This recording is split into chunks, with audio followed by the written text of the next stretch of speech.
मलेशियात वाढलेल्या राहुलला 24 वर्षांनंतर आपल्या खऱ्या आईचा पत्ता लागतो आणि तो मलेशियातल्या आपल्या मॉम डॅडच्या प्रेमाला झुगारून रक्ताच्या नात्याचा शोध घेत भारतात येतो। या स्टोरी लाईन भोवती साद हा चित्रपट गुंफलेला आहे।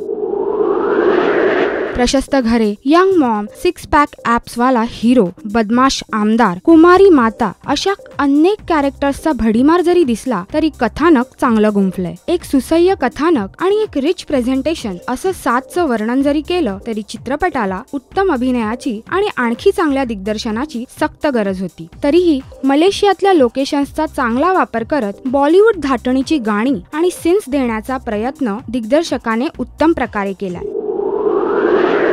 कसदार अभिनय असता तर आई आणि लेक ही स्टोरी लाईन आणखी उठून दिसली असती। इला भाटे, अरुण नलावडे आणि यतीन कार्यकर हे कलाकार फारच थोडा वेळ स्क्रीनवर दिसतात। गाणी तशी सुसह्य आहेत। अन्लेश देसाई आणि अवंतिका सलियन ही नवी जोडी पडद्यावर खुलून दिसलीये, परंतु त्या दोघांचीही कानाला अवघडल्यासारखी वाटणारी डायलॉग डिलिव्हरी थोडं डिस्टर्ब करते।